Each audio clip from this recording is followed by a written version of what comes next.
Good evening. I'd like to welcome everyone to our information night on the referendum. I'd like to thank Jeff Nibby up in the booth, who is helping me facilitate this meeting with the board members. To the far right over there, Andy Meyer, school board member, Jake Thompson, and Marla Field. The three board members joining me this evening to take everyone through this presentation. There are approximately 20 slides of information that we're going to take everybody through. And would also like to thank those who are at home and watching this on the live feed.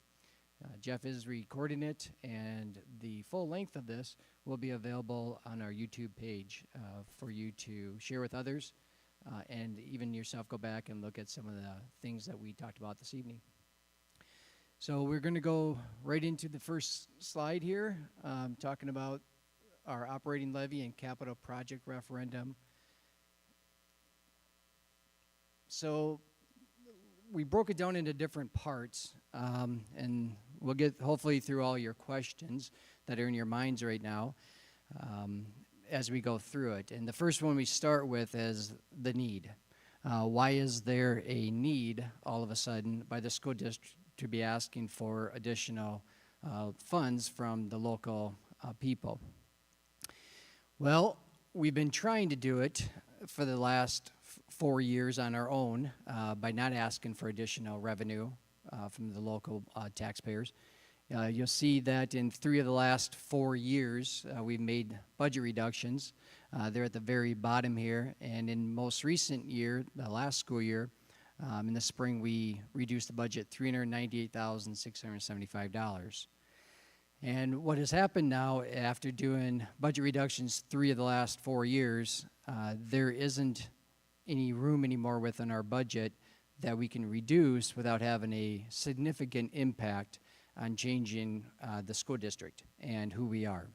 And so that is why we are now come to the local taxpayers and asking for additional revenue to keep the school that we currently have today. So I think I pretty much said everything in that paragraph up there. We've had some presentations last week, and there's good things that we remembered to tell the people that we're sharing the information with, and they ask us some really good questions. And so even though I've started off the conversation, all 4 of us up here do have a mic and would invite anybody to jump in any time. For example, Andy made a really good point at a recent meeting that one of the ways that we've been able to get our budget to be around the balance for the fiscal year is we've had to do things like push off our curriculum purchases or technology. So we have been making it work the last 3 years, but we really haven't been making it work because we're not staying up to date on our technology. Well, we have on our technology up until this year, but our curriculum we have not been. We've been doing a poor job of that the last few years. For example, our English language arts curriculum. We should have been district-wide purchasing for $100-some thousand it costs for a school this size, and you're talking more 30, 40,000 just getting the bare minimums to get by, or not purchasing curriculum in some other areas. And so we're really falling behind on our textbooks and our curriculum for our students, and now going into this school year, not staying on our rotation cycle with the iPads, the technology. So we've done what we can to this point, and now it's why we're coming out asking for additional revenue from the local taxpayers. Yes.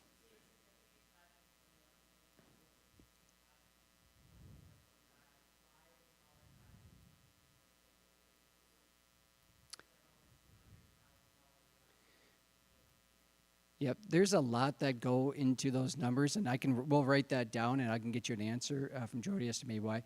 A big part of it is, but possibly, is that student enrollment. We'd have to look at the enrollment because it's the driving force of the revenue. The other part of it is we last school year, and this is probably the bigger part of it, is we received 4% from the state in the general education revenue. This year we're receiving 2%. So that's probably the biggest factor of that. Okay. Next slide, please. So this is a common for the schools that are going out for referendums this year across the state. This is a shared common chart here that shows the inflation and how it is affecting the schools.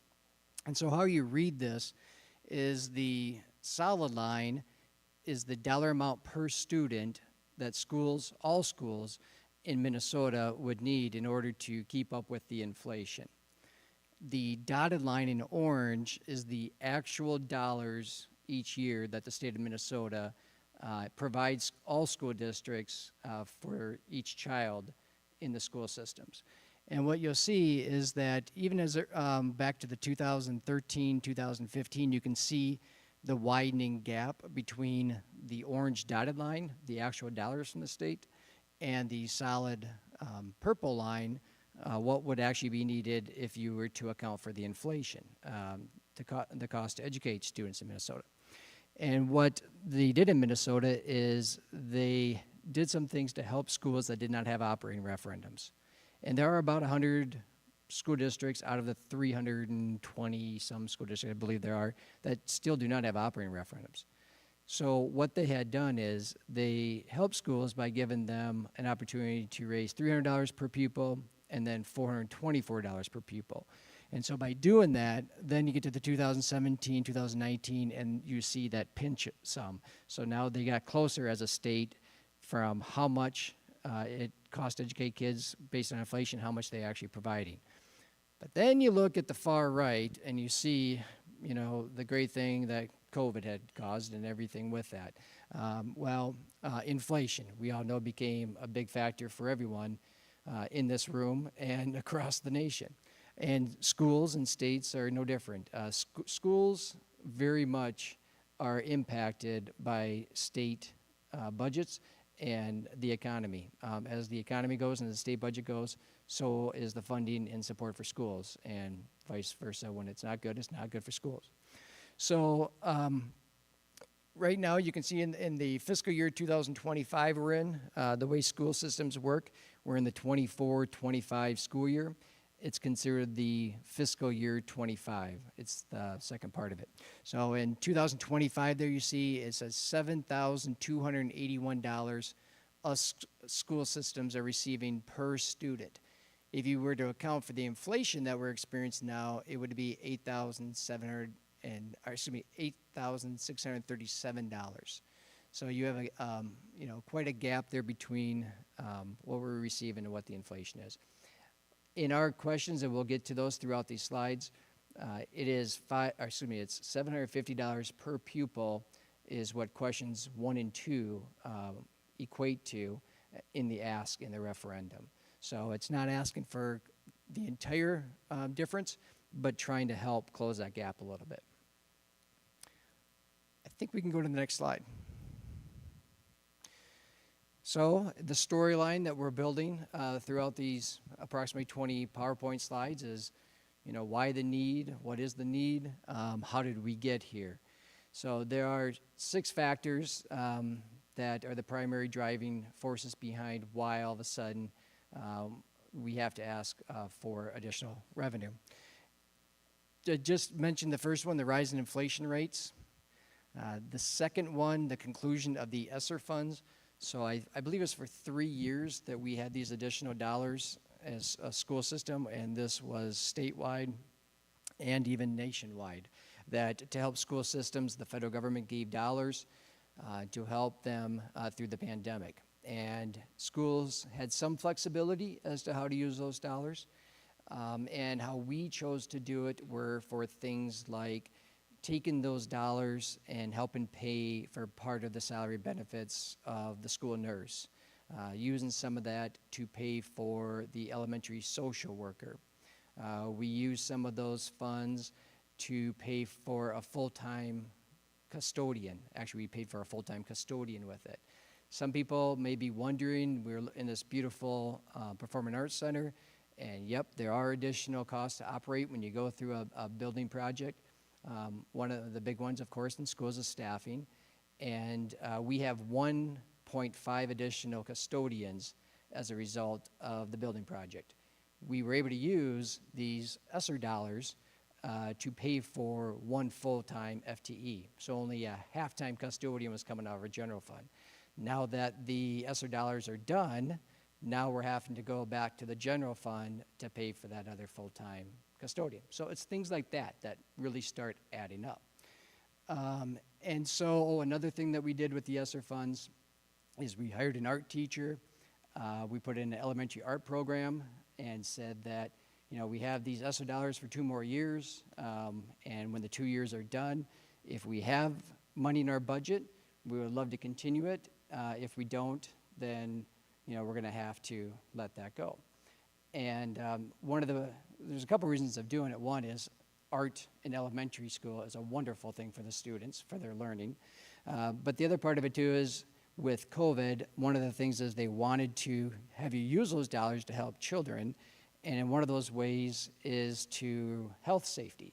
So when we are looking at elementary class sizes in the 70s and in a grade level, and one half of them go off to music and the other half go off to PE, those are a very large number of students in those gym and in the music classroom. By putting elementary art into the rotation, now you have a little bit smaller class sizes for the students, and they also get a great experience with art specialists. So that was on our list. We would have reduced the budget by like $450,000 last year was our target. We would have done that, but we did hear from our parents that they wanted to keep the elementary art, and so we thought it doesn't work into our finances, but we thought we would keep it another year. We knew we were going to have to go out for a referendum in January. We thought, well, we'll keep it. We'll build it into the referendum ask. If we get the referendum, then we'll be more than happy to keep the elementary art, for example. So the third one, limited increase in state funding. We received, and that goes back to that question, we received 4% increase in the formula last year, and this year it was only 2%. To kind of put that into perspective, the Superintendent Association, the School Board Association, Rural Education Association, and others had asked the governor and the legislators a couple years ago when they did their 2-year budget to not give mandates, but instead give all school systems the 5% increase in year 1, 5% increase in year 2, let the local school boards decide what is most needed in their school systems, and to use those funds to provide the best education possible for the students. But instead, they chose to do the 4% in year 1, 2% in year 2, and then they did things like added mandates that cost school districts and will continue to have a lasting cost on school districts going forward. And we'll get into some of those later. Decline in student enrollment. So the way that schools work in their financial budgets, it's very complicated. Minnesota school finances is probably one of the most complicated, among the complicated in the nation. There's lots of formulas and formulas within formulas within formulas. There's a lot to it. But if you simplify it, students are the revenue. They're the driving force of your revenue. And then employees are the big part of your expenditure. About 80% of our expenditures, approximately, maybe 78, somewhere in there, are school employees. About 80% of our money comes from the state. They kind of closely match. But students, in a school our size, and I've been doing this in my 26 years as school administrator and worked in various situations, over half of them doing budget reductions throughout my experience, unfortunately, but that's part of school finances. But what I've learned, a lot of things through that. And a school our size, the state does not give enough money to keep up with the expenditures that are required to run a school like ours. So you have to do some other things. One of them, which really helps relieve everybody a little bit, is if we were to grow about 20 to 25 students a year. We could really if we can guarantee that every year, we wouldn't be having to ask the local people for more money. If the state gave 3 and 3 each year, or 4 and 4, and we grew 20, 25 students, we could make it work. But if you stay steady in enrollment, you're actually going backwards because you're not getting new revenue that you need for the ongoing expenditures that just keep going up and up. like everything does. So what really hurt us is that we actually lost. We didn't gain 20, 25 students. We didn't stay stable and just same enrollment. We actually dropped 31 students. So if some of you got your calculators out, and I don't know if we'll go back to that slide, but what was it, $7,000 some dollars? Just take even 7,000 and multiply it by 31 students, you can see how much money that is. And it's actually even more than that, because on that 7,000 some dollars on the formula, that's for all students, but students in grades 7, 12, the formula is we actually receive a 1.2 of that. So you get about 20%, I don't know if it's 20% more, but you get a 1.2 versus a 1.0 for the older kids. You actually get even more money because it costs more money to educate kids in the sciences and et cetera, et cetera. So it actually starts really adding up. And then there's a bunch of categorical aid besides the general education formula. So you're talking a lot of money just in these 31 students. I would guess it's somewhere between that 40 and 45% of our ask is because, well, about 40, I'd say, could be related to that 31 students. So yeah, that's a factor as to why the change in the budget. Now, fortunately, this year, our enrollment, we have about 3 students more, I think, than what we ended at last year. So we've stabilized. Stable is better than dropping, but we really need to be growing, like I said, 20, 25 students. So it still hurts us keeping up with the expenditures.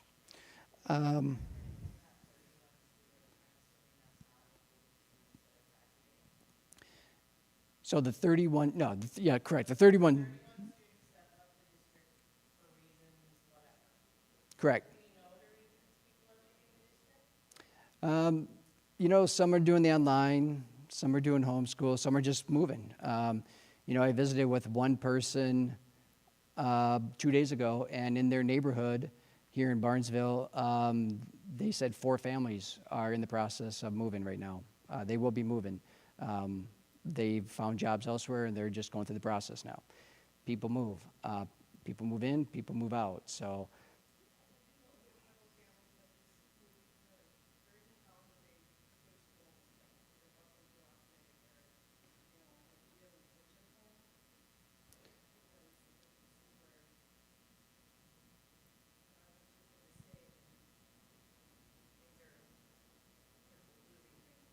well, that's a great comment and a great question, because also I've shared with some people on one-on-one, some public community members, maybe a few board members, but through my experiences in Minnesota education as a administrator, I've had the joy of spiraling up, of growing from 600 some students to almost 1,000 over 8 years. And as you grow, more revenue comes in. You offer more programs, more great things for students. Neighboring schools and people see that as great. They move in or they open a role. You get more revenue. The next year you add more programs and opportunities for the kids. And you just are spiraling up, and it gets better and better and better of a school system. The opposite happens the other direction. If you are not an attractive school, people go elsewhere. Now you lose more revenue. Now you cut more programs, you raise class sizes, and you spiral down. And it's hard to change that direction. It doesn't happen overnight. So we have a great school system. We have great students, great employees, families. Our request, as you see as we get through these, is need. It's the need only. This referendum isn't like some where you would ask for some extra, to do some extra things. This is purely, we like what we have, and we don't want to lose what we have.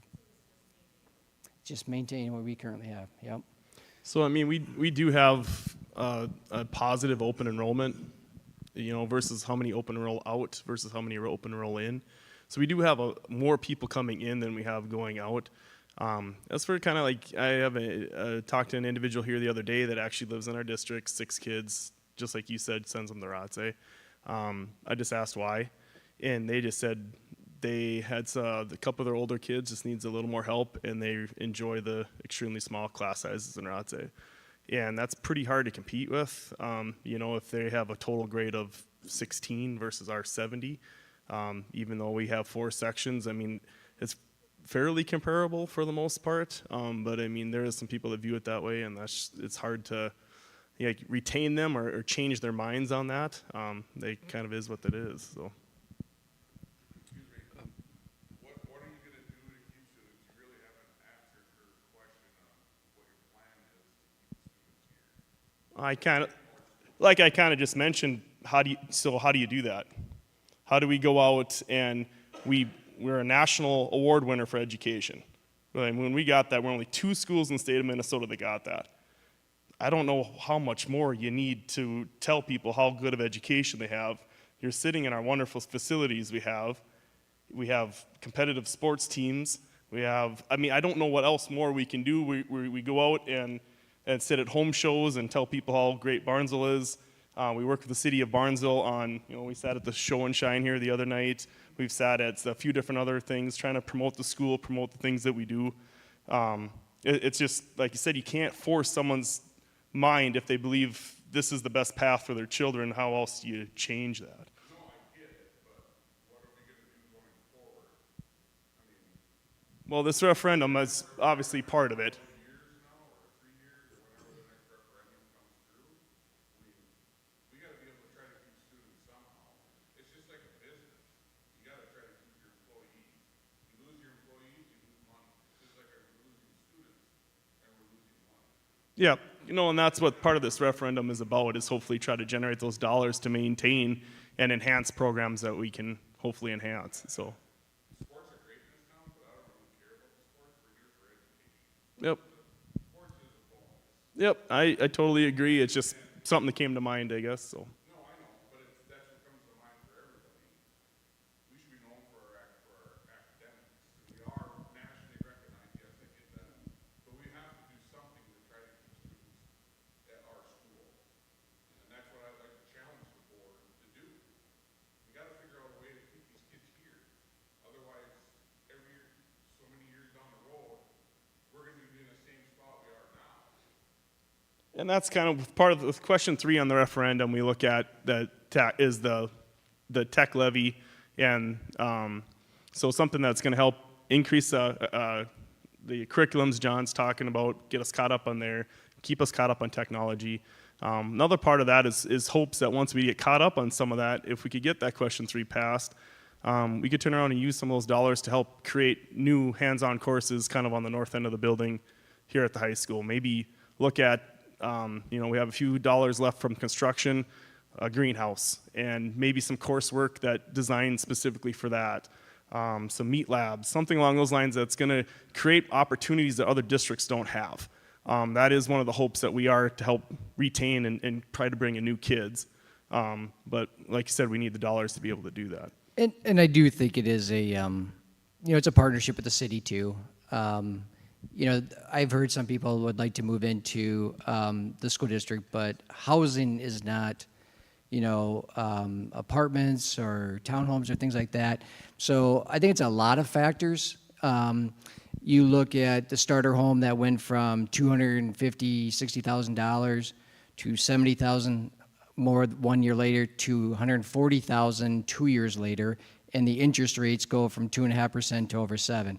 So that has really, I think, stalled a lot of movement by families because they simply can't afford to move, or there's not affordable housing. So I guess one of the things that we talked about, and I visit with the principals about, is anybody leaving our district saying, I don't like it here, our family doesn't like it here, we don't like how we were treated, we don't like the opportunities, and we have not heard, when I visit with the principals, it is, no, John, we have not heard anybody leave for negative reasons our school district. Question?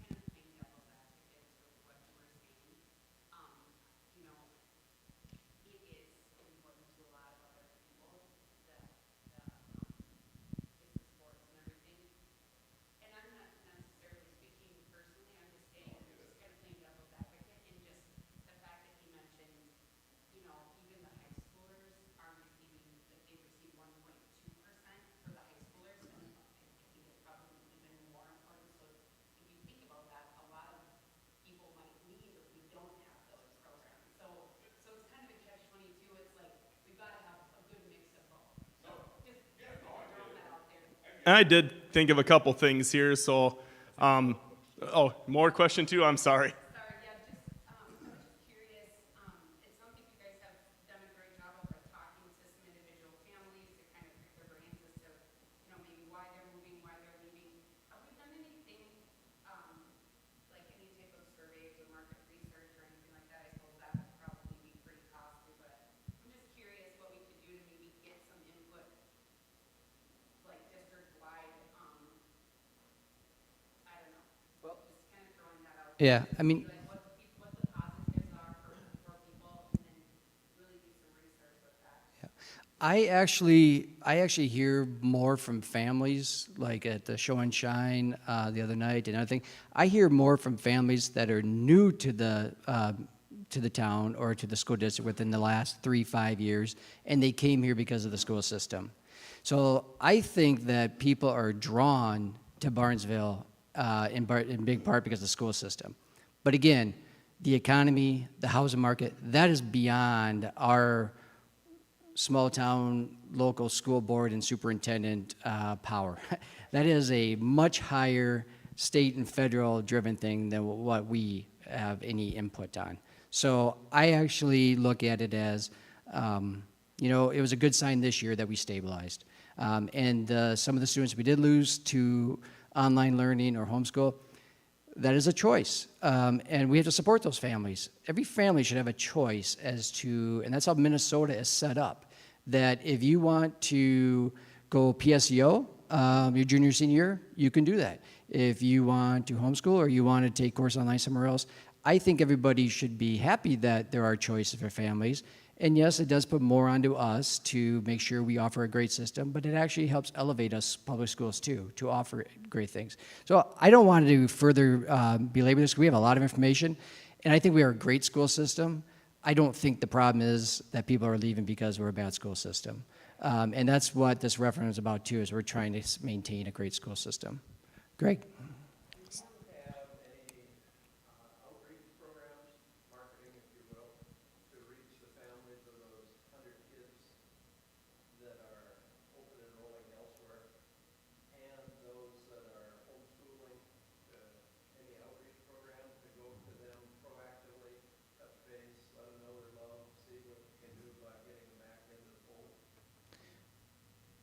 We haven't. Not formally, but I mean, I know myself, I reach out to a lot of them guys that I do know that do that and just ask questions and, you know, try to offer support from the school district if possible. So not formally, but I mean, I think a lot of us board members do talk to quite a few families that do that. So I think, like Jason, we did a this year at the board, like how many students are we losing per grade level out to the surrounding school districts, and then how many are coming into the school district from the surrounding, you know, neighboring school districts by grade level. And we are on the plus side of open enrollment. We benefit more through open enrollment than what we lose. And we could ask the families, and maybe it would get us a few families to come. But again, I guess in visiting with the principals, again, are there negative reasons why people are leaving our schools? There's a variety of reasons why people go to another school, and it's not necessarily negative. Sometimes their child needs a different environment. We receive them for the same reasons. Sometimes they just need a different environment to thrive and flourish, and there's no negative to that. So I think, yep, we'd love to have 100% of our resident students here, but sometimes, you know, we are okay with it if they leave because their needs maybe are going to be met through maybe a Rothsay or something else. So if we were on the losing end heavily on open enrollment, I think that would drive the conversation even further. But we do have about 45 minutes or an hour more of information to share, and I'll continue to take questions, but I just out of respect for those who are here, if they think it's going to be a certain time limit, but do ask your questions, but I'm going to maybe move on because a lot more to get to you. I'll just throw those three things out because I'm thinking of it. So sorry it takes me a little bit. But three things that, you know, kind of come back to mind. We do tax abatement. We have for quite a few years to try and lure families into town to lessen their tax burden for the first 2 years. We have opened up a kids club in recent years because childcare is a problem in the town of Barnesville. trying to help that way to maintain families here or bring new families in. And then we also, last year, I believe, started with preschool. Instead of doing full days, we made it half days, and then actually increased a busing route so that we can have kids ride the bus to preschool, and then at noon, they can ride the bus home from preschool. Same thing, trying to help families retain them here, keep them more interested in things like that. So just a quick question, you said we're on the positive side of open enrollment, meaning we have more kids coming here. I'm going to make the assumption that they're coming in more at the lower grades, so we're not generating that extra 1.2%, or are they coming in? Nope, they're scattered throughout every grade level. Yep. The, And the I other can get you that information. The other thing, Tanya, that you asked about, like the 31 students that declined from last year, a really big part of that wasn't mentioned is the kindergarten class that came in, they're first graders now. For some reason, we got 55 instead of like 70, 75 like had been normal. So that's a drop of 15 to 20 students, and that was not isolated to Barnesville. Hawley was like 30 or 40 below where they had normally been coming in, and a lot of other schools saw the same decline for that particular class. Why, we don't really know, but you take 20, that's a really big hit that all in 1 year. There was no way we could have anticipated that. So, as Andy's saying, last year our kindergarten numbers were lower. In the same year, Hawley dropped from 100 kindergartners the prior year to right around 60 last year. So they took a big drop. Visited with the Moorhead superintendent, that's last school year. He said, yep, we took a big drop in kindergarten too. He said, John, the Fargo schools did as well. The GGF superintendent said, oh, we're actually up in kindergarten. Well, I visited with him 6 weeks ago. A few of us Clay County superintendents, we had a meeting, and he's like, I don't know where our kindergarten numbers are at this year. So he was just a year off from us. So, I mean, that happens. And this year's first graders, because there were kindergartners last year, they will probably go through our school system as the small class. Just as in school system, sometimes a grade level goes through like, oh, that's that big class moving its way through. So hopefully that's what happened in 1 year, and now things have stabilized. They look like they did this year because our enrollment is like within 3 students. So if you don't mind, I am going to move on. These are great questions. I just know there's a lot of information I had to share that you're going to have a lot of other good questions. So I'm going to touch on these, but rather quickly, because these are actual big factors that play into the 6. Employee contract settlements, school employee contract settlements have been higher than average. So every 2 years, we negotiate with our largest bargaining group, which are our teachers. It's statewide. We had to go higher than we have in a while.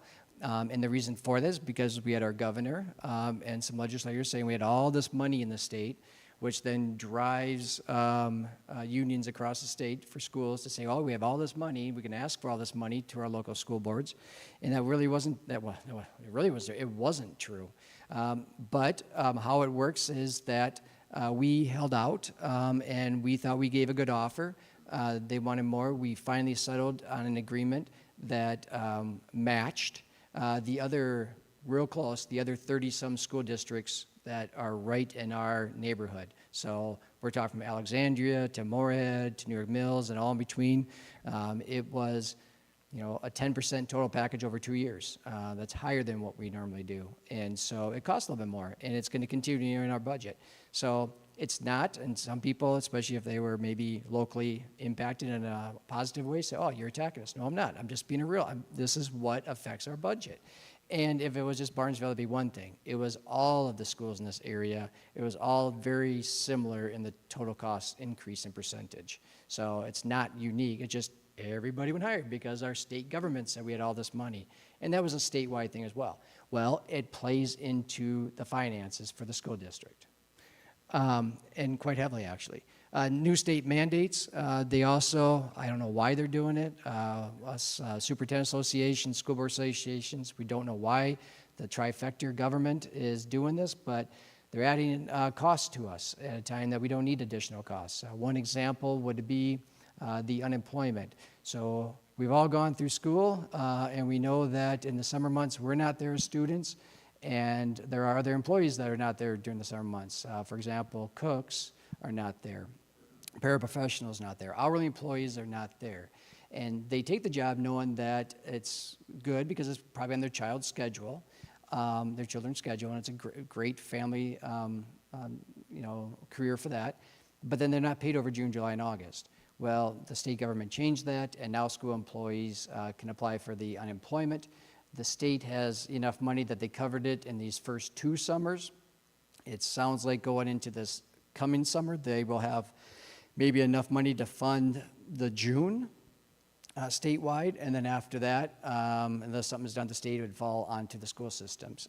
That's one example of things that they're doing with these state mandates.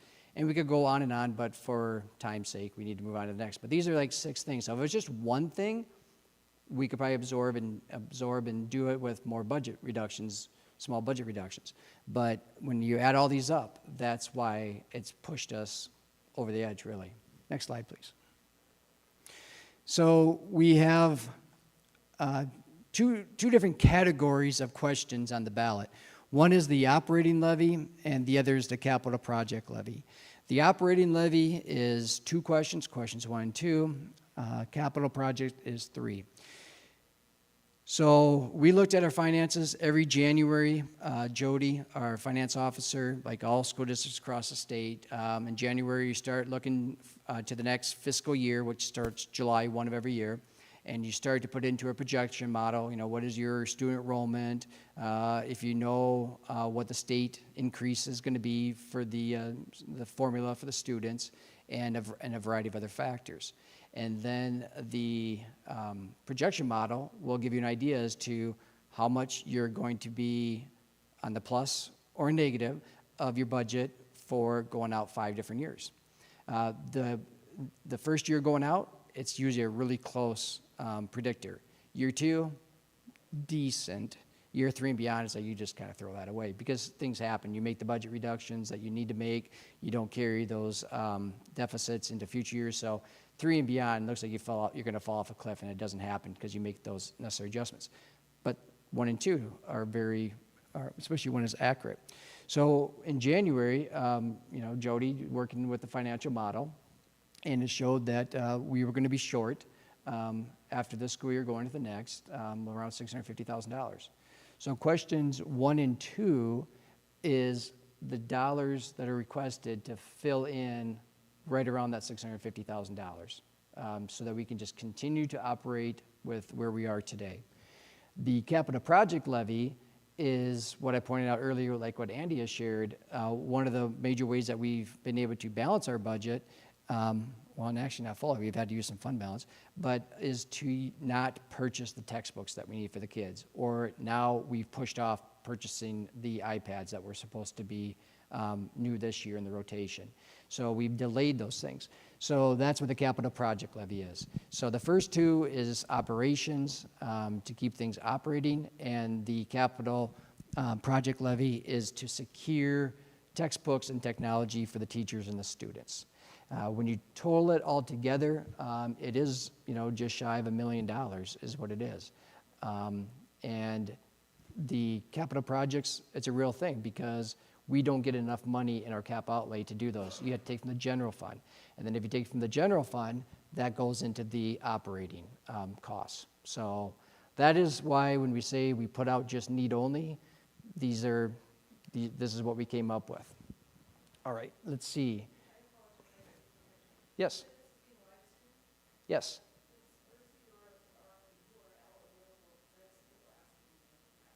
Oh. Yeah, I sent out to all families. Is it a family member? I sent out to all families an email and a text here today that has the link to it. Yep. No, that's good. We want them to see this. And we're going to break these down, but the November 5th, the vote coming up, a lot of people want to know, what is this money going to be used for? And so we put together, these are the things that we see them being used for. Preserve the current class sizes, retain and attract the best teachers and staff, provide the reading specialists and academic support, support essential workers like the nurse, the social worker, mental health. We'd like to enhance our career and technical education, such as agriculture and the construction trades, and offer a wide variety of activity sports for all students. So when we look at what are we doing to draw families in and have a great school system, this is what the referendum's about. These are the things that we want to do. And we will talk later at one of the last slides about class sizes. How do we compare to about 35 other area schools and our class sizes by grade level? I'll get to that at the end. Retain, that's that spiraling up and down. If we do not receive support on the referendum and we go through huge budget reductions this spring and we lose a lot of staff, I can tell you from experience what happens then is the people who still are here, who are high enough on the seniority list and they're still here teaching and they're still here working, they're not the happiest people because their workload has just skyrocketed up. They've lost close friends and colleagues, but now their workload is heavy. And what happens, I've seen it, some of the best start looking around at other school systems where they could potentially work. Doesn't mean everybody will, but those are the ramifications that happen when you don't maintain a great school system. It goes a direction that starts to domino effect. So we want to keep because we have a great teaching staff and support staff, we want to keep all of them.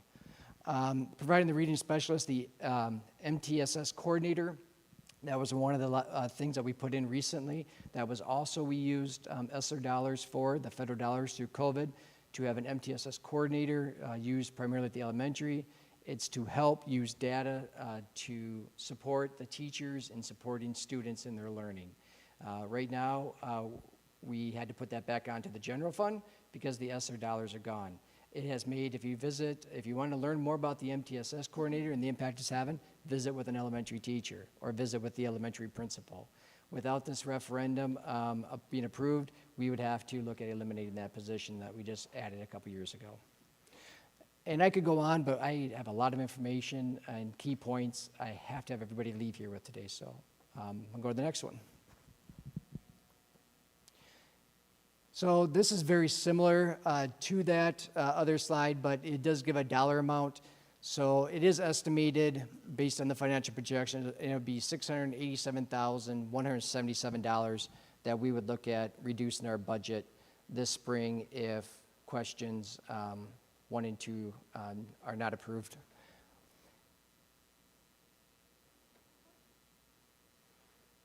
Okay, I think we can go to the next slide. So question 1 would be increasing it $500 per pupil. Question 2, which we'll get to in a second, is raising an additional $250. We did look at the board and I as to our real need is $750 per pupil to get to that dollar amount in the 600s to maintain what we have.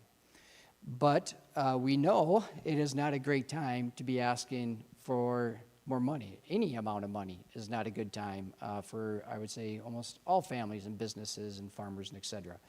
But unfortunately, we don't have a choice. We have to ask to keep what we do. And if we ask for the full 750, there is so much at stake that if there was one question and people voted it down, the school would change so dramatically. So we figured, well, let's split it into 2 questions. Let's ask for the 500 per pupil. If we get that approved, question number 1, it would generate $400,000. We'll go into January. We'll have Jody do the financial projections. We'll see where we're at. We know we'll have to reduce the budget some. We'll have to let some positions go or do some cost savings or maybe some revenue generating, but it won't be a complete change of the school system. It would be, okay, so we don't have elementary art anymore or this, that. And I don't want to say what it is exactly, but some of the new things that maybe we've added, we would have to now go back to what we didn't have before. But it wouldn't totally change the school system. That's why we broke it up, because there's just too much risk to put it onto one question. But again, both are equated into the need. It's not like, well, we just need one, we need 2. I kind of personally look at it as like, I think the district's done a good job the last 4 years of being fiscally responsible, making the reductions. If you want us to make more reductions, okay, vote number 2 down. But if you don't want the school that you have currently, then vote 1 down, and it won't be the same school anymore, or for a while at least. And if you think of it, and you think of just a fraction, and we have $750,000 total between questions 1 and 2. Question 1 is 500,000, which really is 2/3. Very difficult to budget on 2/3 of the amount. So question 2, the $250 per pupil would be the other third. They really are both needed, and I know John has said this and you've seen it and such, but question 1 needs to go before question 2 can go. I know somebody said to me, well, what if we just vote for question 2? Then question 2, even if there were 70% who voted in favor of question 2, it would not take place. Because question 1 has to pass before question 2 does. And just that percentage of 1/3 and 2/3, that's quite dramatic anyway. So that is what we're trying, because that's one of the things we had feedback of 5 different meetings last week. We got back from people, one of the main ones was you need to make sure that people realize that the only way for question 2 to pass is for question 1 to pass. And so we're going to keep trying to get that message out there. Another thing on this too, on questions 1 and 2, which is the operating, to operate the school, you can do it up to 10 years. The state allows you up to 10. Our last one was for 10 years. It's a common thing that schools do. And one of the things that Ellers would tell us, and they told us, when we said we'd like to go for 5 years, they said, you sure you want to do that? You'd be surprised how quickly time goes by, and you're right back there again asking your local community members for another, referendum to be approved. It goes so quickly. But we felt that not only does the school's finances in need, but we also know that personal finances, family finances, businesses, et cetera. It's a tough time for everybody. So we figured instead of asking for 10 years and kind of committing everybody to 10, could we ask for 5 years to help us get through 5 years, which I'm sure there's a lot of families that would like to get 5 years support to get through these tough times. So we understand that.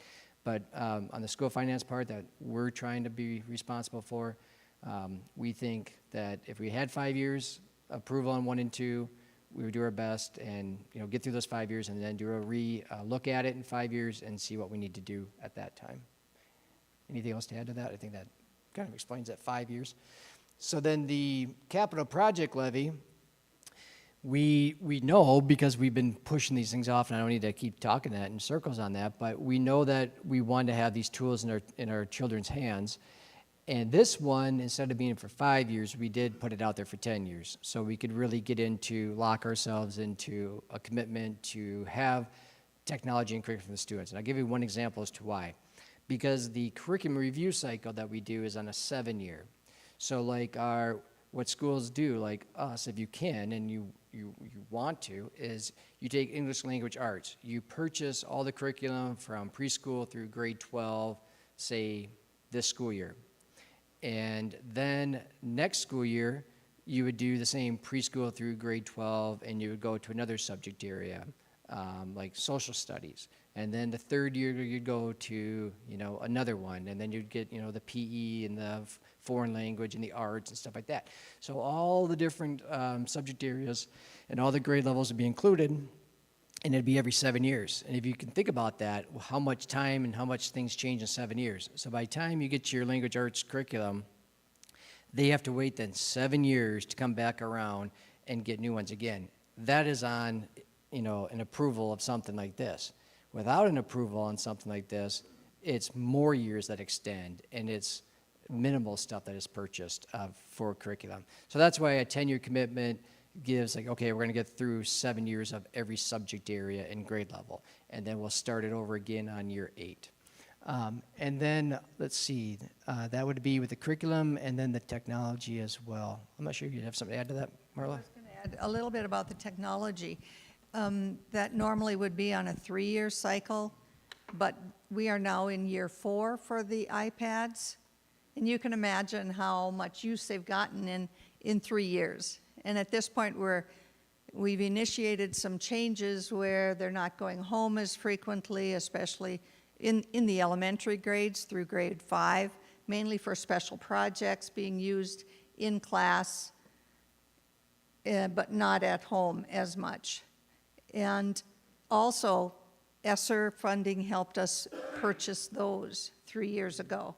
So that was really a benefit on that. We've had to change the insurance. They're not able to be insured anymore the same way that we had, because now they are 4 years old. And we all know that at home, maybe we have 4-year-old computers and they do okay for us. We've got 900. We don't want them to just do okay and sometimes fix the broken ones and such. That's a great point that Marla's making. I mean, we do so much as a school board and superintendent, and you just kind of forget about the things and what you do to make things work. But yeah, we even use those ESSER dollars, again, those COVID dollars from the federal government. We use those dollars to purchase the iPads to keep that into rotation for our students. So behind the scenes, even without our own employees realizing it, we've done a lot of things trying to keep things moving along and not having people worry about it, but us behind the scenes keep things moving along for the teachers and the students and the learning in the school. Do you have a question? Has there been any research or cost comparison with other platforms such as Chromebooks or Microsoft products? Because all I see are iPads and switching to a different platform or operating system. Is that an option or is that not an option? It's a good question. And the story that I did ask Casey, our technology director, about that, because I had experience. Barnesville was one of the first schools in the state to go to the one-to-one devices. So was a school royalty when I was superintendent. I think Little Falls was a year ahead of us, and then Barnesville and us and some others went in year 2. And through my experiences there, we all got iPads and we had a rotation through. But we also introduced Chromebook carts, and the students in the high school were gravitating toward those. And so we at that district ended up doing Chromebooks for the secondary age students, iPads for the younger ones, and Chromebooks are cheaper. So I introduced that here to see if they'd be interested in doing that, could help the budget a little bit. And I'm not on the technology committee, but the feedback I got from Casey is that they prefer to use the iPads. They've developed all their lessons around it and their learning, and they wanted to keep the iPads. I think iPads have come down in cost too, but it's a great question because I asked the same question. And one, affordability, a little bit savings, but even more so, students going off, if they go off to post-secondary and using Google Chrome and all the tools that has, starting to introduce them there. So what you're asking is maybe even a suggestion. Yes, some schools do that for user end desires as well as saving a little bit money. We, I've been an IT director before, and I'll do research and cost comparisons once again. And if my budget allows a Chromebook and not an iPad at the time, the board says this is what you're going to have to do. That's what I got to do. So they like it. That's fine. Who cares? Just because somebody likes something doesn't mean that we have to stick to that. No, and we're on the tech committee, like Marla and I both are, and we did look at that a few years ago when our last lease was up. And really what it comes down to is the iPad leases was the most attractive things for the school district. So over 3 years, we basically leased the iPads, did a basically payment per year. We looked at switching to Chromebooks. We surveyed teachers and surveyed some of the students, and they just came back saying they prefer the iPads. And so, yeah. True, prefer, correct. No, and I'm not saying going forward here, now that we own these, that attractive lease program with the support we got through that was really made it. Well, now we own these. These are ours. We're done with our lease program. I'm not saying going forward that won't be looked at again if we can get question 3 passed to do that. I think there's probably a good chance myself that might happen, but once again, we kind of let the people that use them tell us what they want to use. So, What they can learn the best with, So you said you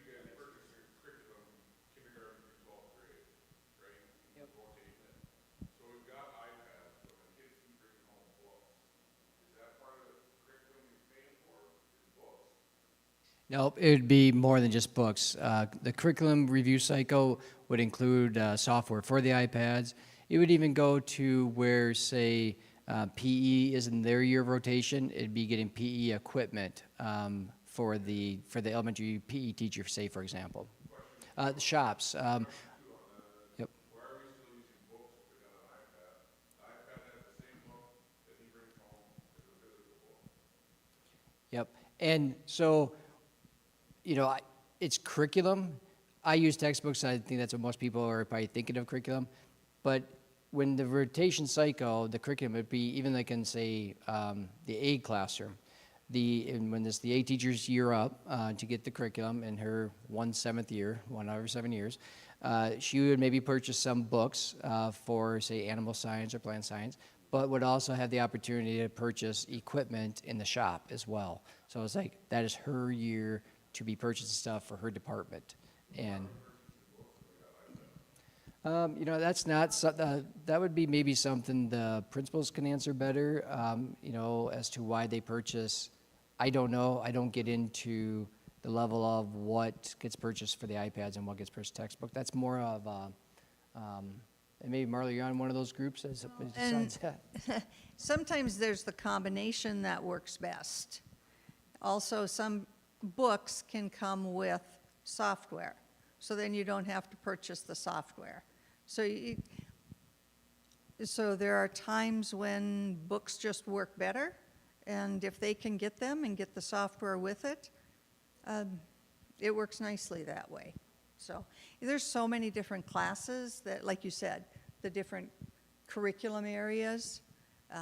Hate to give a blanket answer for any of them, and that's the deal. There is no blanket answer for sure. Yeah, and I'll write that down and get you some answers to kind of how how do we choose the things that are software, iPad related, textbook. I think it's maybe a little bit like paper too. We haven't totally eliminated the use of paper, even though we have all these electronics as a society. We still use paper as well. I personally like reading, and I much prefer to read with a hardcover book than with a Nook or an iPad. I really like using the hardcover book. I agree, I think that it's great to have an option, or, you know what I mean, like, some things are just easier to learn and actually have the page to go back to. Don't get rid of the book, I love it. Not to be the devil's advocate, you're paying for a book, you're paying for an iPad. For school trying to save money, you can tell them. They can flip the page just as easy on the iPad. I would help my kids with math homework every night. They can flip the page and go back to what they need to go back to. But now they're bringing an iPad home, they're bringing a book home, they're doing all that. I mean, if we're looking for ways to cut the budget, let's start thinking about ways to cut the budget, not buying books. So if you don't mind, we're going to move on to the next slide here, okay?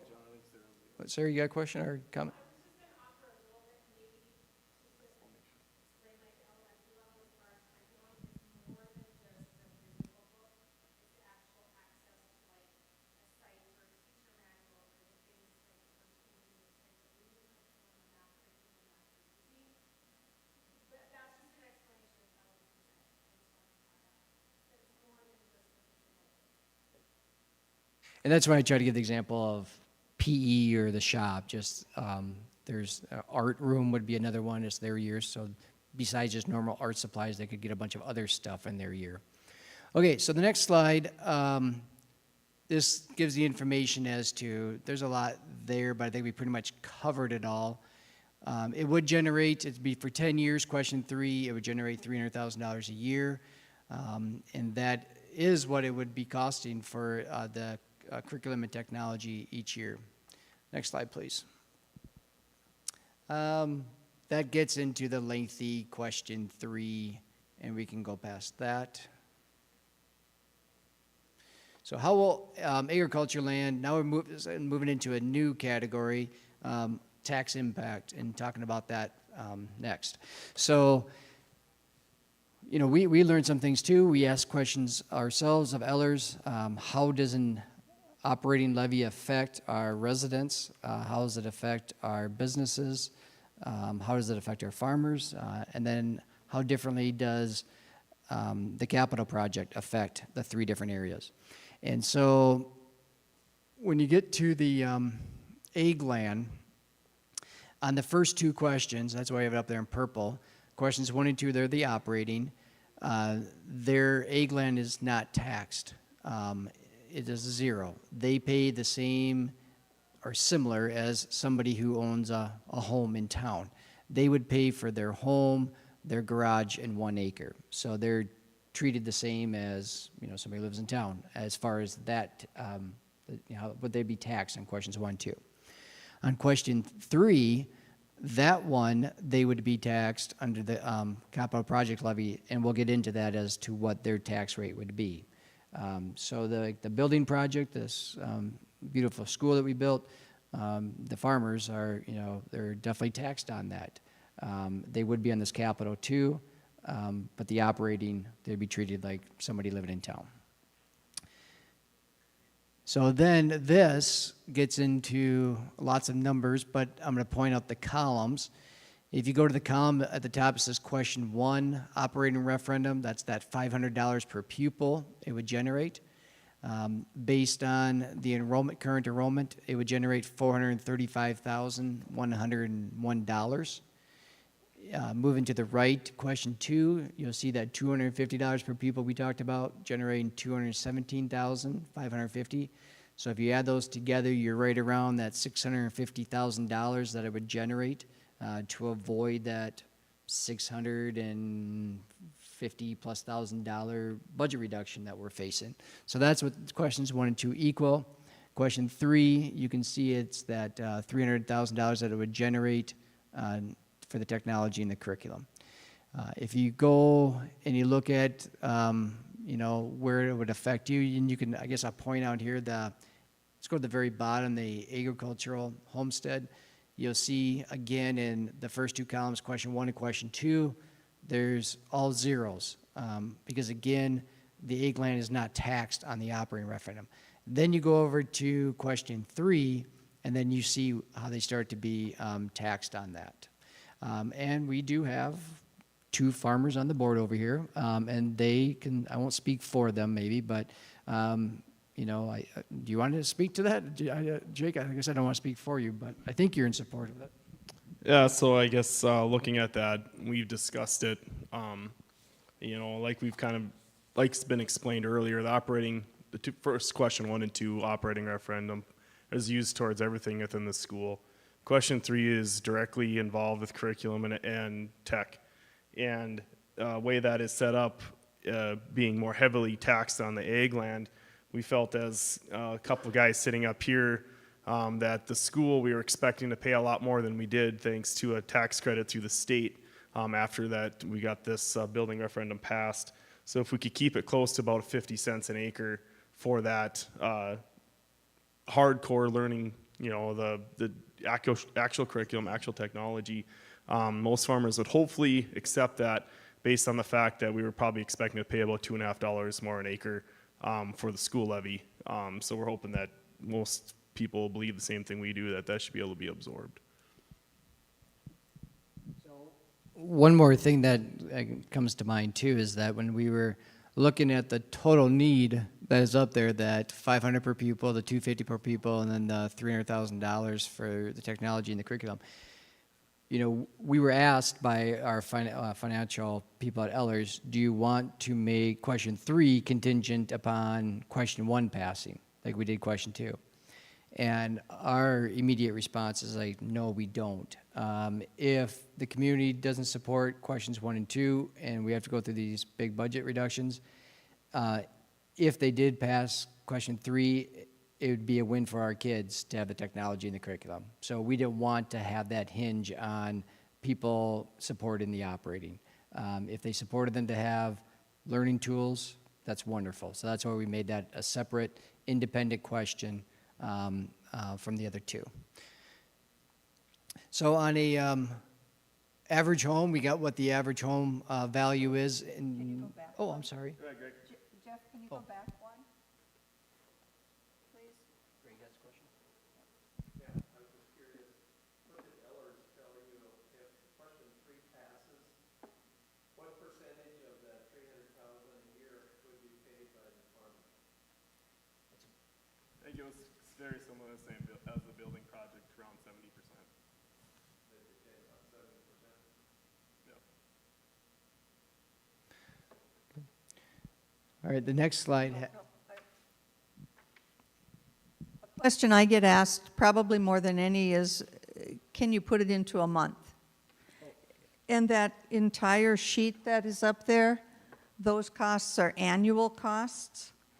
So what they've put in the fourth column is the total, and that's the total for the year.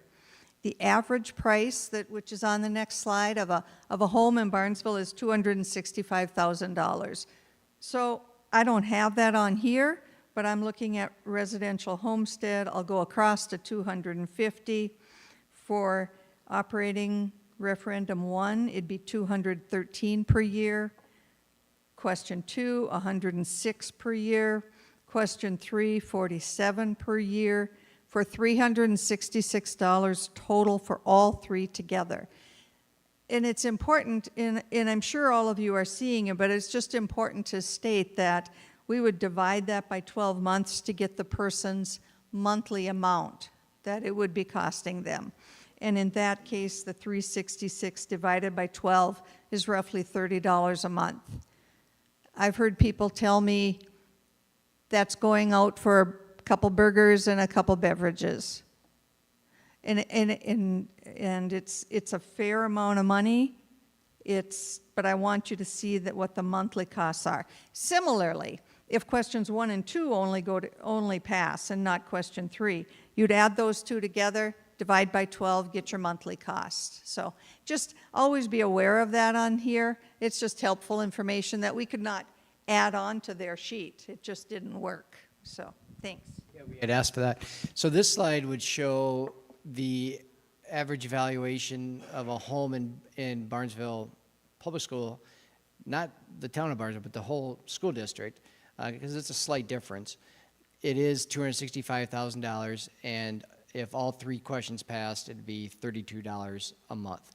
But this link of this website right here at Ellers is where we would encourage everyone to go, because you can go to that and you can put in your property and you can get exactly what your tax impact would be. And that is located on our school website under the information for the referendum. So I would hope that everyone would know about that and would do it so that they're knowledgeable as to how they would be impacted. Okay, next slide. You know, this is put here because people ask us, if this doesn't pass, what are you going to do? Well, it's hard to say completely, but yes, it is a fair question, and yes, these are things that are most likely going to happen. And the reason I say it's kind of a little bit challenging to answer is because we have a 7-member school board. We have 3 open seats in November, and there are 6 people running for those 3 seats, and all of them would be first time to the school board. So the 3 people that are sitting there right now on the school board are not running again. So if we have to do budget reductions, these people come on the board. They get voted in November. They come on the board in January, and then reductions occur in school. The process starts right away in February, March. So again, January is when the finance officer would put out the projection. We either discuss in January or the February meeting. We would set a target as to what the reductions have to be on the financial projection model. And in March, we'd be reducing the staff and programs, et cetera, activities, whatever we end up doing. So 3 of the new people, for sure, are going to just be on the board like 2 months. And as a school board member, it doesn't matter if they're in Barnesville or they're in Minneapolis or Rochester or Rothsay or wherever, large or big or small, they'll tell you it takes at least a year, most like 2 years or plus, to really feel comfortable being a school board member because there's so much to it, and it's different each month. And they're only going to be out for 2 months. So what can I say that their decisions are going to be? Their priorities for the school system? I can't tell you that. But we would have to guide them on what we know, what we currently have as a school. And every school I've been in that we've done the budget reductions, the number one thing and the focus of the whole thing is how can we least negatively impact the students? That's what derives all the eliminations and all the budget reductions. How can we least negatively impact the kids? So, please go back to that. So you've probably been reading that as I was talking, and yep, eliminating teachers and staff positions, increase in class sizes, reducing course offers and programs at all grade levels, reducing academic support, mental health services. You know, this is my 6th year as superintendent here. When I came, we didn't have, you know, the mental health support. We've added the elementary social worker. We have a full-time nurse at the elementary, health aide at the high school, and they are highly needed. If I was to select, and it's public, if I was to select, they're all important positions in the school district, but if I was to pick one that really I would want to keep on my team for the kids, it would be the school nurse. There are so many, every day that I go by, my office is right next to theirs, constantly students are going in and out and constantly helping children with their health needs. If you were a parent of a diabetic child in elementary school, you better believe you're going to want a school nurse on the team. And so it's things like that that we have put in place and are trying to keep. Social workers, same thing. You know, even though maybe we have some of the less issues that other families face in other parts of the state or nation, we still have children that have needs. They might not be as much. There may be some 1 or 2 counseling sessions or support services a couple times, and maybe some are scheduled ongoing for years. But our kids have needs too, and so we want to keep that for them. And then, you know, it was important, the admin team said we better make sure that people are aware. It's not just class sizes, programs, stuff like that, but this is also about coaches, advisors, extracurricular activities, sports. It's about students who participate and help in theater and things like that. It's system-wide, the thing will have to be looked at. And so that is what we are trying to preserve. Next slide, please. So if question 1 passes and question 2 fails, I mentioned this earlier, we would be estimating around $250,000 in budget reductions. Again, that number will change some because in January is when the actual forecast comes out. But right now, based on the spring, I think as late as, I think it was May or June that Jody did the last financial projection. She updated it with some new information. That's the latest numbers as of early summer. Where it'll be in January, budget forecast is like the state budget forecast changes. Ours could change a little bit as well. But if question 1 passes, question 2 doesn't, anticipate some reductions, but not completely changing a district. Next one. If question 3 fails, we'll have some tough decisions to make on that because, as we mentioned, we took the iPads into a 4th year, and they're good. They're fine. They can go another. Casey told me, the technology director, that we can get through another year. But to get into a 5th year is going to be the real challenge because more are going to break down, there's going to be costs, and that's going to be a tough one going into the next school year. I think you can go to the next one. So I thought this would be of interest to you. This was us area superintendents that meet regularly in Fergus Falls at the Lakes Country Service Co-op.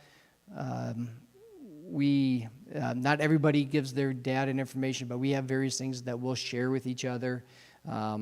We don't make them public to everybody because we're just trying to help each other out and see where we're at. And so I took off the school names because it's really irrelevant, but you know, they're from large schools, Alexandria, Moorhead, to smaller schools like Rothsay and others, and all in between. But what's interesting is, you know, where do we compare in our class sizes? Because it was a priority of a prior referendum to have small class sizes and maintain those. And what our thing has been here at Barnesville is that we want to have and have been maintaining 4 sections of kindergarten, grades kindergarten 1 and 2. And then we go to 3 sections in grades 3 and up. Well, that's what would be at risk, is that we would, without question 1 passing, then we would have to seriously look at, we'd be 3 sections in K1 and 2 as well. And if you look at, well, how do we sit in our small class sizes in comparison? And you'll see in kindergarten, and again, this is data was taken in, I believe, the spring of 2023. So it is a year old, but it, you know, a lot does happen in all these school districts, but it's probably pretty similar to this yet. But we had 20 in kindergarten, and the average was 18. In first grade, we had 18, and 18 was the average. But if you look at some of the other ones, like in fourth grade, we had 25, and the average was 20. In fifth grade, it was 24, and the average was 21.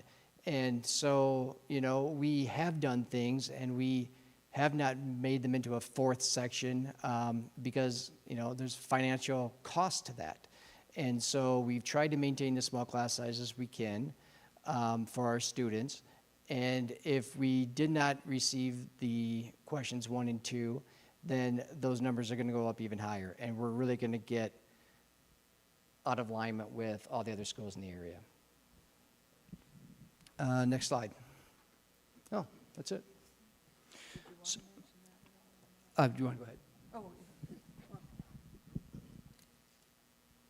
What is not on any of the slides but is in your packet is that last sheet with the orange headlines.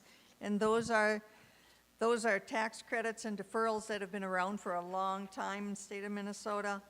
The homestead credit refund, it's also available to renters. And on the second page of that, the special property tax refund, and then the senior citizens property tax deferral. And on the senior citizen deferral, they increased the limit to $96,000 from the previous amount. Just want to mention those. That doesn't affect the amount of money that would come into the school district, but that would be an opportunity that people could apply for if they so choose.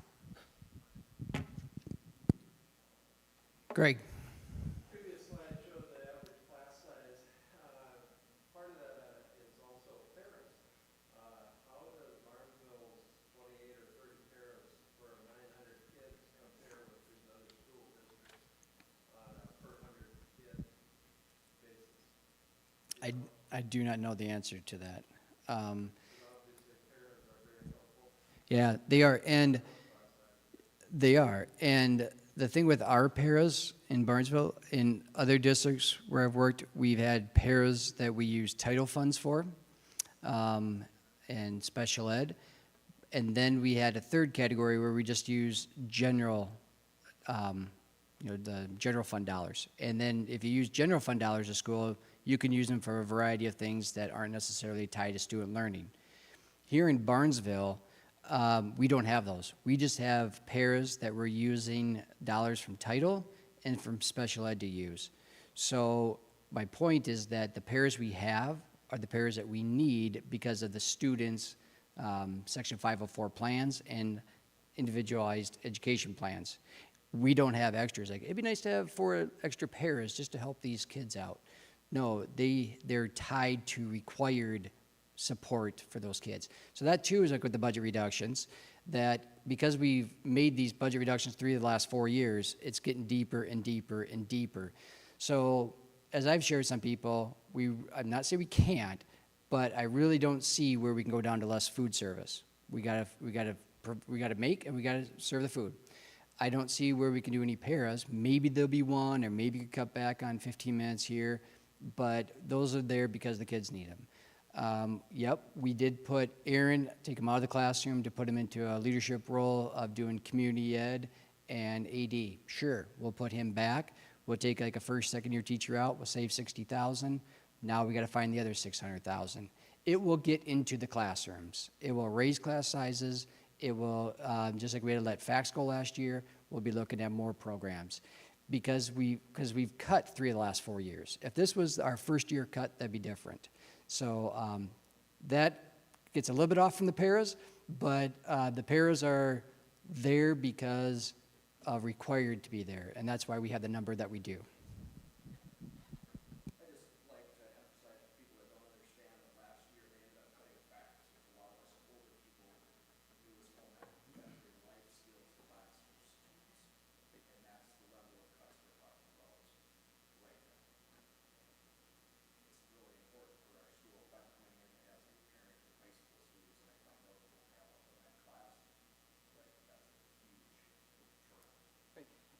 Thank you. And we visited at the FFA alumni. My weeks get messed up. I think it was like last week, Monday, I think it was. But like I told that group, I don't see in a community like ours, if we did budget reductions, like we're not going to have an egg program. I don't see that. I've had to be in similar sized schools where we had to go down to like a 3/4 time egg teacher. I didn't tell them that, but I don't see us really doing that. But you need to know that egg will not grow. The program won't grow and improve. So even those programs that may not get eliminated, the district, you ask your principal or your district office, we need some money for that. No, we don't have the money. So it has an effect on the whole school system, even if you think that maybe something would be safe. It really won't. It would be impacted in some minor ways, some big ways. If we're trying to attract teachers and we don't know if those programs are gonna be stably funded and stuff, like, what are we even doing for our kids? Like, seriously. Right. It's really frustrating. And the other thing I'd say is that if you read and you look around, we're not the only school district. And when I visit with the auditor. Every year we get audited in the summer, is what Jody has us set up. And every year I got to go through the one-to-one, close the door, her and I, and you speculate any fraud. You know, they go through the questions that they always have.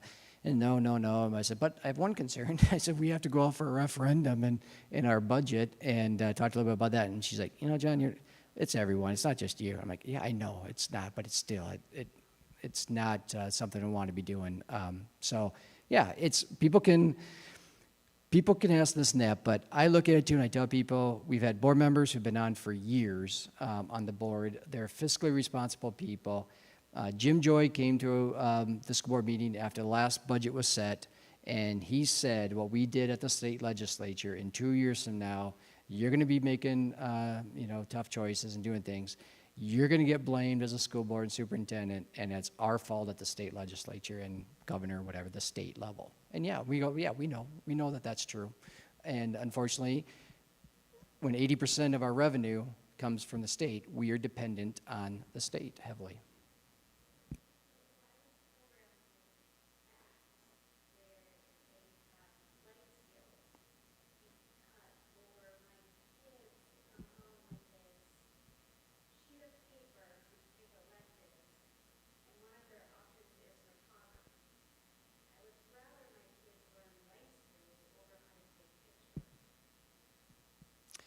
Yeah, I mean, point well taken. I mean, that's why we haven't changed the fax room any. Like the summer, the custodian said, John, you want us to get rid of all this stuff and do, no, we hope maybe referendum and some budget things, we could bring that program back. But we had to do it for now.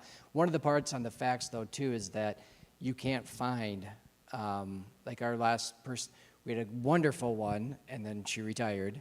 And then we struggled to find somebody, and then got somebody who was not trained, through schooling and that to be a family consumer science teacher. Sometimes it can work out, sometimes it doesn't. So even if we had the financial resources, it would still be a real struggle to find somebody. Education has changed a lot. If you visit with Mr. Hendrickson, what used to take him a week to go through the applications for a classroom position at the elementary, now we may get 3 or 4 for a grade level position. And it's not just anymore your math at the high school, your sciences. It's actually gotten to the elementary classroom level as to hard to find candidates. So yeah, education is definitely changing a lot. And again, I just kind of go back to, I hope you feel like we have a good school system. I feel like we have a great one. And we're just trying to survive this like everybody else is and keep it. And, the way that school finances work, the state's going to give you what they're going to give you. And if it's not enough, you either cut your budgets or you ask your local taxpayers for more money. So we did the cutting. Now we're asking. Tanya had hers first, so I'll go there first. Yep.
So maybe, yeah, yeah. But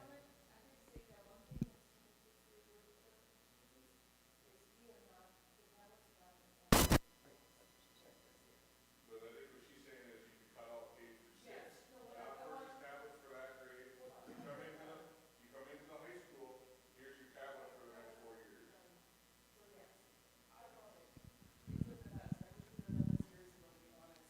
And I'm on the other side of the fence. No, she's saying she'd like to put the iPads have to come home. Yeah, but I'm on the other side of the fence is where I'd rather see paper come home. All grades, because that's, I mean, I just want you to know that, they did make changes in last year, you know, kindergarten didn't send them home, but, can I ask what an iPad costs for the school? for pupil, I think it's around $300, 300, 325 case, somewhere around that ballpark. Students are in K through 6 right now. 450, is that right? 480? We just looked at it Monday, Like but yeah. 480 to 500, somewhere in there. So I have another question about the curriculum piece. Just another question. So at the higher ed level, and again, I'm asking the question because I don't know K through 12 the way I know higher ed. We talked about books, we talked about iPad stuff. So I know a way that colleges are cutting costs for students is they're working with the software that is available and using what they call open education resources. So you can download the book and have it like the whole book, like on your iPad or whatever, without having the physical book. And that's saving students with paying for college and paying for everything, like thousands of dollars. So if we have the software, and I know that sometimes when you purchase the book, the software comes with it, is there a way to leverage open educational resources that are free so we're not spending the money? Like, still getting the curriculum on a rotating basis like we not, but not spending the money on textbooks and things like that. Well, I understand some kids still need a textbook. Like, if you, so that's just some of my questions. Sure. Yeah, and I'll visit with the principals, and they can work with their teachers, and I can get you some answers to those. Great. I would like to answer your question, Nathan, about if iPads are not required, but really needed at the K through 6 level, and I think they are for this specific reason. From my understanding, the students can learn a lot more on an iPad. Like, let's just take math, for instance. Some students really do well in math, and some students don't. Every student with an iPad can achieve to their highest level. If you're working with paper, every student gets the same math workbook, right? And they work through it, and they get their 20 questions done. The one that's really advanced is sitting there bored. The one that's really struggling is sitting there struggling. The one that's really advanced with an iPad, maybe they're going to get through 40 questions and can be months or years ahead by the time they get done with 6th grade than some of the students that are really struggling. So they can all be I don't even know how to say it, but they can all get to their highest achievement level a lot easier with like an iPad with technology versus in a textbook like we learned. So I'm gonna play devil's advocate on that and say, doesn't some of that fall on a teacher? Like, I think about when I was in high school or grade school or whatever, I was not good at math, but I was better at some other things. So my teacher sought out things for me to say, okay, well, Tanya, you're done with your 20 questions. I found this for you to challenge more. Do you know what I'm saying? Like, we found a way to do it then. Why all of a sudden does everything have to revolve around technology? Like, their way, I'm just devil's advocate, and I understand. respect what you have to say, you know, I respect Yeah. you. I'm just saying devil's advocate. We found a way to do it in the past without the technology.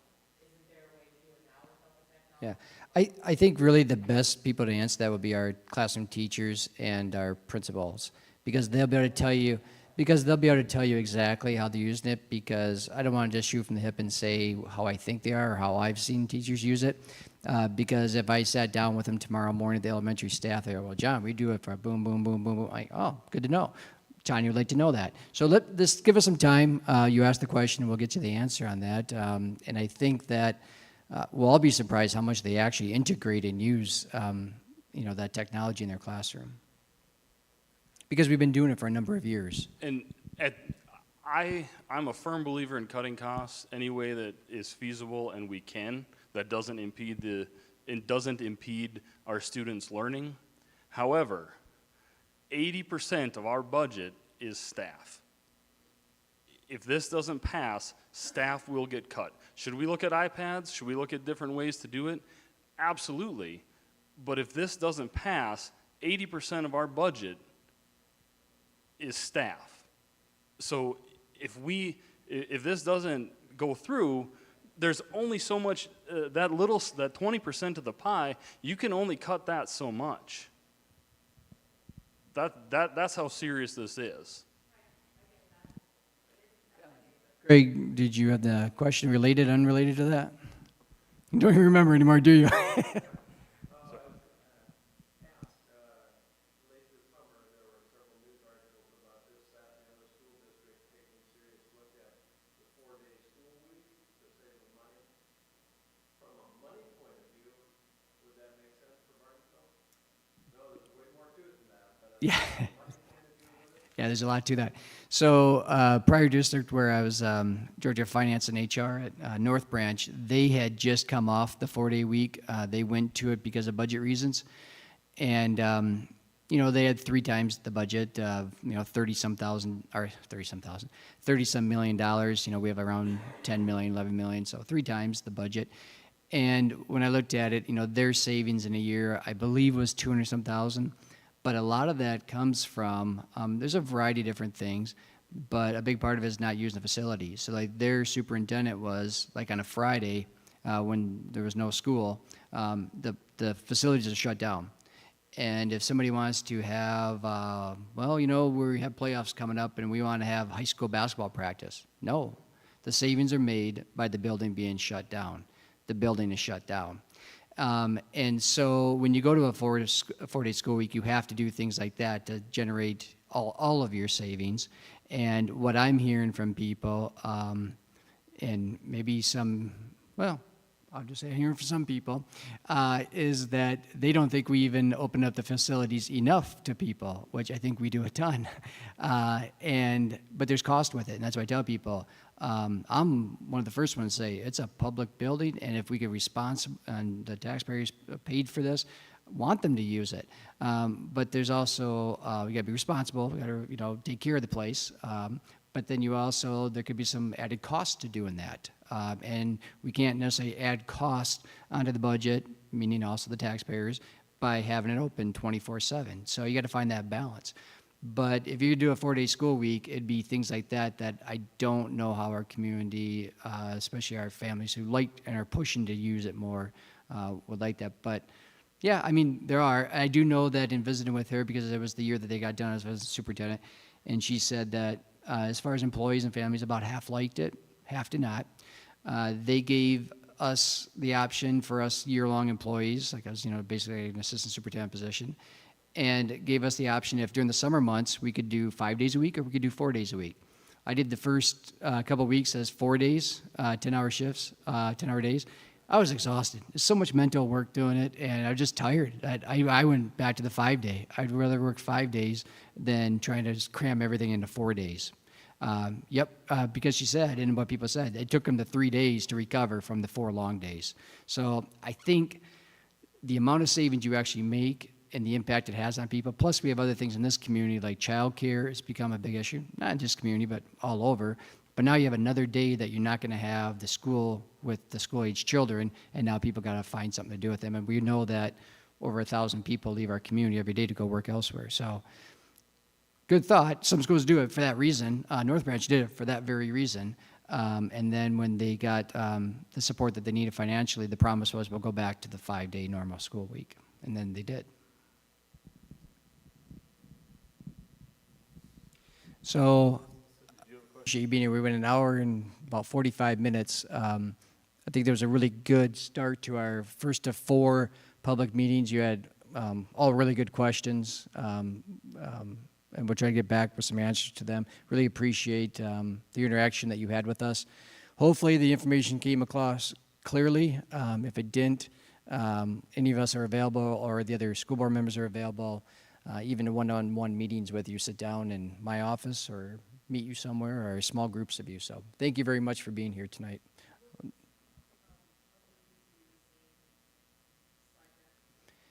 Yep, in the future public meetings, yes, it would be the same. I mean, we may change a little bit based on some of these questions, and yep, so we have made improvements on feedback, yep.